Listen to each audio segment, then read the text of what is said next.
Étudier la Bible, un podcast hebdomadaire pour approfondir la Bible, parole de Dieu. Bonjour et bienvenue dans cet épisode de podcast sur Josué. Toujours, je suis ravi de vous retrouver. Si vous êtes un auditeur fidèle de ce podcast, sinon je suis ravi de faire votre connaissance si c'est votre première écoute. En tout cas, soyez les bienvenus, quelle que soit votre fidélité ou non à cette émission. Voilà, on continue notre avancée dans le livre de Josué. On est au chapitre 10 à présent. La semaine dernière, on avait laissé de côté la fin du chapitre qui concerne les batailles dans les villes du sud du pays. Et rappelez-vous, on avait laissé Josué et le peuple d'Israël infliger une sévère défaite à une coalition de 6 rois. Voilà, ces monarques s'étaient ligués contre le peuple de Gabaon pour les punir de leur alliance qu'ils avaient faite avec Israël. Alors l'Éternel avait donné aux Juifs une grande victoire. Rappelez-vous, il avait fait tomber la grêle, les pierres sur leurs ennemis, et il avait même arrêté la course du soleil et de la lune. Voilà. Donc au début du livre de Josué, il y a 4 miracles. Il y a la traversée du Jourdain, il y a la prise de Jéricho, il y a la chute de pierre ou de grêle sur les ennemis, et puis également la course du soleil et de la lune qui sont stoppées. Alors on va lire la suite et la fin de ce chapitre, donc Josué 10, et nous lirons des versets 28 à 43. Quand on lit ces versets, ils semblent un petit peu répétitifs, il y a beaucoup de villes qui sont citées, etc. Il faut bien comprendre la structure, en fait, il y a 6 villes qui vont être prises, et c'est des groupes de 2 versets, vous allez voir. C'est tous les 2 versets, il y a une ville qui est prise. Alors je ferai exprès d'accentuer un peu le début des versets, pour que vous puissiez comprendre un petit peu l'enchaînement des événements. Josué 10, versets 28 à 43. Et Josué prit Makéda ce jour-là, et il la fit passer au tranchant de l'épée. Et il les voit à l'interdit, son roi, et tous les êtres vivants qui s'y trouvaient. Et il ne laissa échapper personne, et traita le roi de Makéda comme il avait traité le roi de Jéricho. Josué, et tout Israël avec lui, passa de Makéda à Libna, et il attaqua Libna. L'Éternel la livra aussi, avec son roi entre les mains d'Israël, et la frappa du tranchant de l'épée, elle et tous ceux qui s'y trouvaient. Il n'en laissa échapper aucun, et il traita son roi comme il avait traité le roi de Jéricho.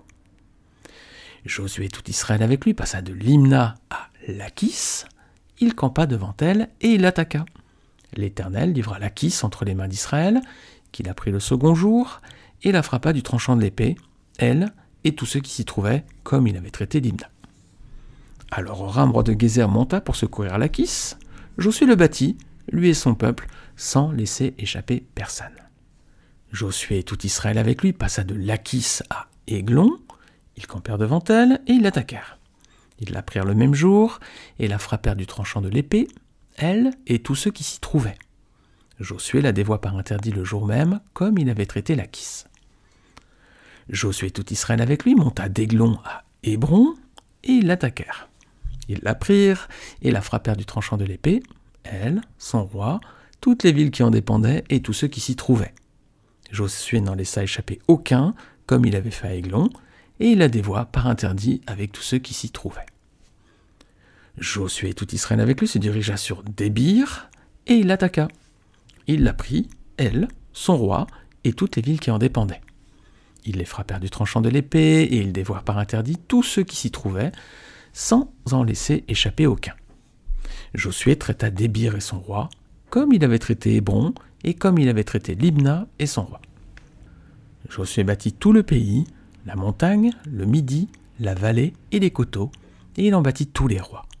Il ne laissa échapper personne, et il dévoua par interdit tout ce qui respirait, comme l'avait ordonné l'Éternel, le Dieu d'Israël. Josué les bâtit de Kadès-Barnéa à Gaza, il bâtit tout le pays de Goshen jusqu'à Gabaon. Josué prit en même temps tous ses rois et leurs pays, car l'Éternel, le Dieu d'Israël, combattait pour Israël. Et Josué, et tout Israël avec lui, retourna au camp à Gilgal. Alors donc on va voir cette partie sur la conquête des villes du sud. Donc Josué et le peuple d'Israël vont à présent conquérir de nombreuses parties du territoire de Canaan.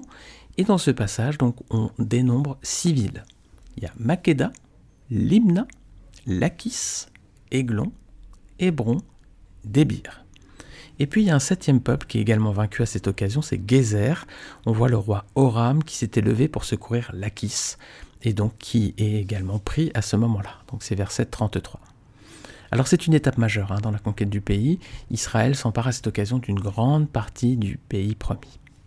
Rappelez-vous, au chapitre précédent, on avait vu que Josué et Israël n'avaient pas été fidèles à la volonté de Dieu. Le Seigneur leur avait demandé de ne pas faire d'alliance avec les peuples de Canaan, mais de les exterminer. Et qu'est-ce qu'ils avaient fait lorsque les Gabaonites étaient venus pour, rappelez-vous, avec ce piège, ils avaient mis des vieilles chaussures, du pain rassis pour faire croire qu'ils venaient d'un endroit lointain. Qu'avait fait le peuple et Josué? Ils n'avaient pas consulté l'Éternel et ils avaient fait alliance avec eux. Alors que Dieu leur avait dit, pas d'alliance, et vous les exterminez. Alors, est-ce qu'ils ont retenu la leçon? Est-ce qu'ils sont fidèles cette fois? Oui, regardez verset 40. On dit que Josué bâtit tout le pays, la montagne, le midi, la vallée et les coteaux, et il en bâtit tous les rois. Il ne laissa échapper personne, et il dévoua par interdit tout ce qui respirait, comme l'avait ordonné l'Éternel, le Dieu d'Israël. Voilà, alors clairement ils ont été fidèles, ils ont fait tout ce que le Seigneur avait demandé, voilà. Il avait demandé de ne pas faire d'alliance et de détruire tous les peuples, c'est ce qui est fait à présent. Alors quand on lit ce récit de conquête, on a l'impression que tout va relativement vite. Parce que regardez verset 42, il est mentionné, Josué prit en une seule fois, ou en même temps selon les traductions, tous les rois et leurs pays, parce que l'Éternel, Dieu d'Israël, combattait pour Israël. Alors qu'est-ce qui se passe? On voit que Josué prit en même temps tous les rois et leurs pays. Voilà, ça va relativement vite. Et pourquoi?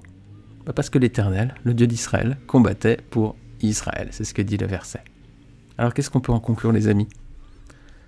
C'est que quand on fait la volonté de Dieu, quand on est fidèle à la volonté du Seigneur, quand on fait ce qu'il nous dit dans sa parole, le Seigneur répond et le Seigneur bénit. Voilà.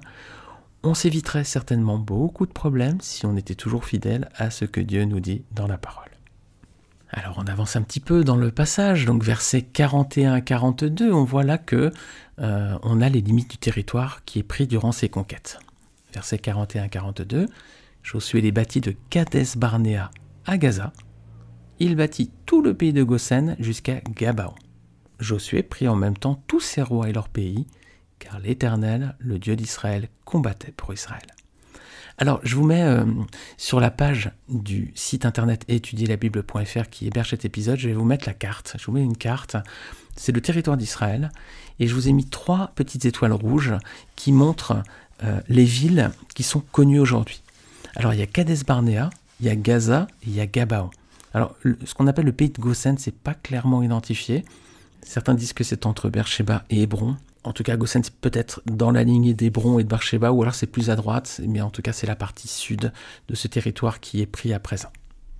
Alors, vous voyez bien sur la carte, si vous y êtes, regardez, il y a Kades Barnéa au sud, tout à la pointe sud, et puis ensuite, au nord, on a Gabaon, et sur la gauche, le long de la mer Méditerranée, on a Gaza, qui est une ville connue aujourd'hui dans l'actualité, on va y venir un tout petit peu après. Alors, on va regarder ces 3 villes qui sont mentionnées dans ce verset, un petit peu plus dans le détail. Sur Kades Barnéa déjà.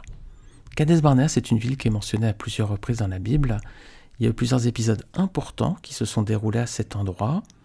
Est-ce que vous voyez lesquels? Alors, il y en a plusieurs. Si vous les avez trouvés, waouh, bravo, c'est pas facile. Premièrement, il y a un personnage important qui va mourir ici et qui va être enterré. Regardez, Nombre 20, verset 1er. Toute l'assemblée des Israélites arriva dans le désert de Tsin le 1er mois, et le peuple s'arrêta à Kadès. C'est là que Myriam mourut et fut enterrée. Voilà, c'est ici que meurt la sœur de Moïse, Myriam, et donc elle est enterrée également. Et juste après, toujours dans Nombre 20, il va se passer un épisode important, vous connaissez peut-être. Le peuple va encore se plaindre, Moïse va devoir frapper avec son bâton sur un rocher pour leur donner de l'eau, et Moïse va frapper 2 fois. Voilà, regardez bien Nombre 20, c'est à Kades Barnéa. Et l'Éternel fera le reproche à Moïse plus tard d'avoir frappé 2 fois avec ce bâton. Alors c'est également à Kadès que 12 hommes vont être envoyés en mission. Vous voyez dans quel passage ? C'est dans Nombre 13. Il y a 12 hommes qui vont être envoyés, donc Josué et Caleb, qui vont être envoyés donc, pour espionner Canaan. On va lire dans Nombre 13, 25 à 26. Ils furent de retour de l'exploration du pays au bout de 40 jours. À leur arrivée, ils se rendirent auprès de Moïse, d'Aaron et de toute l'assemblée des Israélites à Kadès, dans le désert de Paran.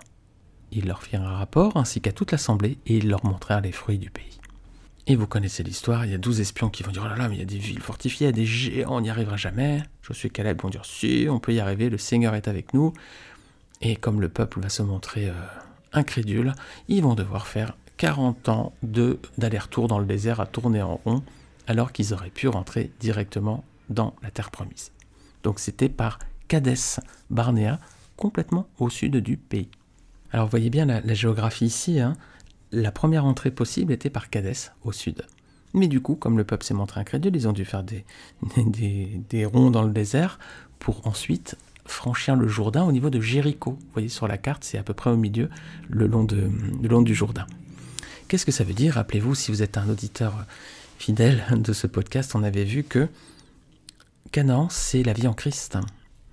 Il y avait la possibilité pour les hommes, effectivement, d'entrer par Kadès Barnéa, mais non, parce qu'ils ont été pécheurs, ils sont obligés de faire à présent un détour pour passer par le Jourdain. Et franchir le Jourdain, c'est la conversion, les amis, c'est venir à Jésus-Christ. C'est ce qu'on avait vu dans un épisode précédent, je vous remets le lien en bas de ce podcast. Jourdain, c'est là où Jésus s'est fait baptiser, et c'est là l'image de « il faut passer par Jésus-Christ, il faut franchir le Jourdain pour rentrer en terre promise ». Et l'homme par lui-même n'est pas capable de rentrer par Kadès Barnéa, parce qu'il est pécheur, parce qu'il est rebelle. Il faut qu'il passe par le Jourdain, il faut qu'il vienne au salut et qu'il entre dans la vie que Dieu lui a préparée par la conversion en Jésus-Christ. Je vous remets le lien en bas de ce podcast si vous n'avez pas écouté cet épisode et que vous souhaitez voir le détail. Alors ça, c'est des Kadès Barnéa, donc plusieurs épisodes. La mort de Myriam, c'est là qu'elle est enterrée. L'épisode de la rébellion avec le rocher où Moïse a frappé 2 fois avec son bâton. Et puis également, c'est là qu'ont été envoyés, et c'est là que sont revenus également, les 12 espions lors de la première mission en terre promise. On va regarder la deuxième ville. La deuxième ville, c'est Gaza. Voilà, c'est Gaza. Est-ce que vous vous rappelez de quel personnage il descendait? C'était la descendance d'un des fils de Noé. Alors Noé a eu 3 fils, Sem, Cham et Japheth. Je vous remets aussi le lien en bas si vous souhaitez réécouter ce podcast. C'était les descendants de Cham. Regardez Genèse 10, versets 15 à 20. Canaan eut pour descendants Sidon, son fils aîné, et Heth, ainsi que les Jébusiens, les Amoréens, les Girgasiens, les Éviens, les Arkiens, les Siniens, les Arvadiens, les Tsémariens, les Hamathiens. Ensuite, les clans des Cananéens se dispersèrent. Le territoire des Cananéens allait de Sidon, du côté de Guérar jusqu'à Gaza, et du côté de Sodome, de Gomorre, d'Adma et de Tseboïm jusqu'à Lécha. Voilà quels sont les fils de Cham, groupés par clan et par langue, dans leur territoire et leur nation. Rappelez-vous ce qui s'est passé après le déluge. Donc Cham a péché contre son père, donc il a été maudit. Les habitants de Canaan sont ses descendants. Canaan, ça vient, la racine, ça vient de Cham. Voilà. Et vous avez vu, on a listé les peuples qui descendaient de lui. Et vous avez vu, on a listé les peuples qui descendaient de Cham. Donc on avait les Jébusiens, les Amoréens, les Girgasiens, les Éviens, les Arkiens, les Siniens, les Arvadiens, les Tsémariens, les Hamathiens. Voilà. Et ce sont des peuples, regardez, qu'on retrouve dans Josué chapitre 9, au début justement de l'histoire des Gabaonites. On va relire ce passage. Et je vais relire juste donc les 2 premiers versets de Josué 9. À la nouvelle de ces choses, tous les rois qui étaient en deçà du Jourdain, dans la montagne et dans la vallée, et sur toute la côte de la Grande Mer, jusque près du Liban, les Étiens, les Amoréens, les Cananéens, les Phérésiens, les Éviens, les Jébusiens, s'unirent d'un commun accord pour combattre ensemble contre Josué et contre Israël. Voilà. On retrouve ces peuples, alors pas tous, mais une grande partie d'eux. En tout cas, il y a les Jébusiens qui étaient les habitants de Jérusalem, voilà. Et puis on retrouve les autres, notamment les Cananéens et les Amoréens. Et rappelez-vous, lorsque Dieu avait promis de donner cette terre à Abraham, il avait dit « Tu ne vas pas l'avoir tout de suite, tu l'auras dans 4 siècles, parce que l'iniquité des Amoréens n'est pas encore arrivée à son comble. » Alors maintenant, c'est le cas, voilà, et c'est le moment pour Josué et tout Israël de faire la conquête du pays. Alors donc Gaza, avec des habitants qui étaient la descendance de Shem, il y a un des juges qui va souvent aller à Gaza. Il va souvent chercher querelle aux habitants de cette ville, il va avoir beaucoup de batailles avec eux, de conflits. Est-ce que vous voyez qui c'est? Un juge célèbre. Eh bien, on va regarder Juges chapitre 16, versets 1 à 3. Samson partit pour Gaza. Il y vit une femme prostituée et il entra chez elle. On dit aux gens de Gaza, Samson est arrivé ici. Et ils l'environnèrent et se tinrent en embuscade toute la nuit à la porte de la ville. Ils restèrent tranquilles toute la nuit, disant, au point du jour, nous le tuerons. Samson demeura couché jusqu'à minuit. Vers minuit, il se leva, et il saisit les battants de la porte de la ville et les 2 poteaux, les arracha avec la barre, les mit sur ses épaules et les porta sur le sommet de la montagne qui est en face d'Hébron. Alors c'est Samson qui allait souvent à Gaza et qui a eu beaucoup de problèmes avec les gens du pays. Si vous allez voir la carte que je vous ai dit tout à l'heure, regardez bien, vous avez Gaza à gauche, du côté de la Méditerranée, et vous tournez le regard, vous allez vers la droite, et vous allez voir Hébron. Ça fait une belle distance, hein. Dites-vous que Samson, il a fait cette distance avec la porte de la ville et les 2 poteaux, avec la barre, voilà. Il s'est mis sur ses épaules, il a fait ce trajet-là, et c'était pas suffisant, c'était déjà pas mal, mais en plus, il a été mettre la porte tout en haut de la montagne qui est en face d'Hébron. Donc en plus, il a gravi une montagne derrière. C'était vraiment un colosse, ce Samson. Alors c'est à Gaza qu'il va mourir, hein. Il va rappelez-vous, si vous connaissez son histoire, il va se sacrifier dans le temple de Dagon. Regardez, Juge 16, verset 21, on voit que les Philistins s'emparèrent de lui et lui crevèrent les yeux. Ils le firent descendre à Gaza et l'attachèrent avec des chaînes en bronze.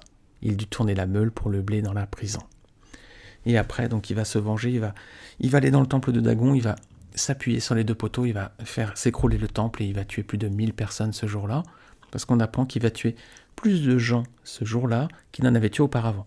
Et auparavant, rappelez-vous, avec une mâchoire d'âne, il avait tué 1000 personnes d'un coup. Donc il y a beaucoup de morts ce jour-là. Alors ça, c'était pour Gaza. Il y a une 3e ville qui est mentionnée, c'est Goshen. Alors elle est donc probablement au sud de la Palestine, mais on ne sait pas vraiment où elle est aujourd'hui. Alors pour conclure, ça va être le retour maintenant du peuple à Gilgal à la fin du chapitre, verset 43. On lit que Josué et tout Israël avec lui retourna au camp à Gilgal. Voilà, pendant la conquête de la terre promise, Gilgal c'était le point de rassemblement, hein. On partait de Gilgal, on revenait à Gilgal. Donc à présent ils reviennent, hein, sur le campement de base de Gilgal. Mais le repos va être de courte durée. Il y a une nouvelle coalition de rois qui va de nouveau se former pour attaquer Israël. Voilà, merci à tous, encore une fois, d'avoir écouté cet épisode. Je vous invite à le partager autour de vous, n'hésitez pas. Je vous invite aussi à vous abonner sur votre plateforme d'écoute préférée pour ne pas manquer les épisodes qui suivront. N'hésitez pas, si vous découvrez ce podcast aussi, à aller réécouter les épisodes précédents, hein, et puis à vous abonner sur la chaîne également. Et puis enfin, vous le savez, vous pouvez laisser une note et un commentaire si vous suivez ce podcast sur Apple Podcast. Voilà, je vous dis à la semaine prochaine, Dieu voulant, et que le Seigneur vous bénisse. Salut à tous!